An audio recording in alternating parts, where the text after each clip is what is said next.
What's up YouTube? Got something a little bit different for you today. As you can see, I have been working on my garage, kind of finishing it out here, and I'm down to lighting. And it's one of the most important things I think you can do in your workspace, and it's often overlooked. I've done a lot of research on it and kind of debated on what I want to go with all the new LED stuff that's out now. So I just thought I'd share with what I ended up landing on with you guys today. So here we go.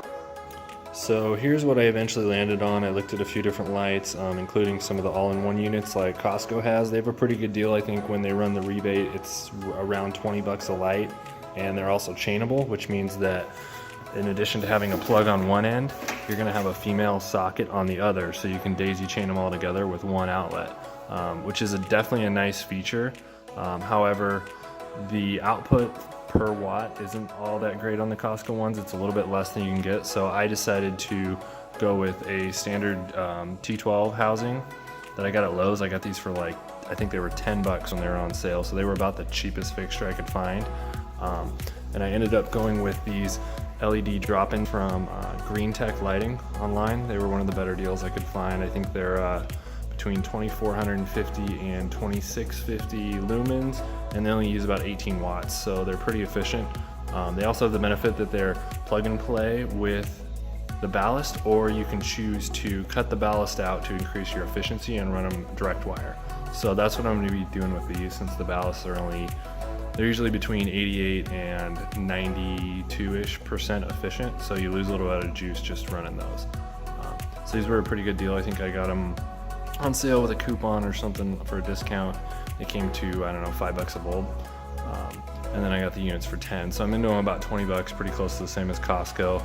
So the first thing we got to do is open up these ballasts. They just have, or open up the fixtures, I mean. And they just have these 3 tiny screws.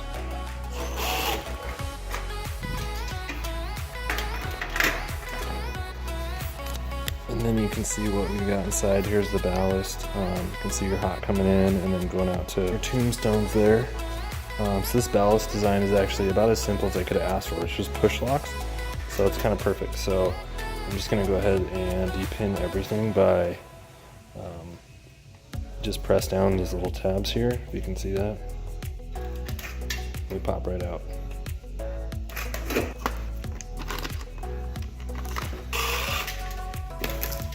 This whole ballast out, since we don't need the extra weight in there or whatever, and just pop it out. So you're going to want to take one lead from each side of the tombstone.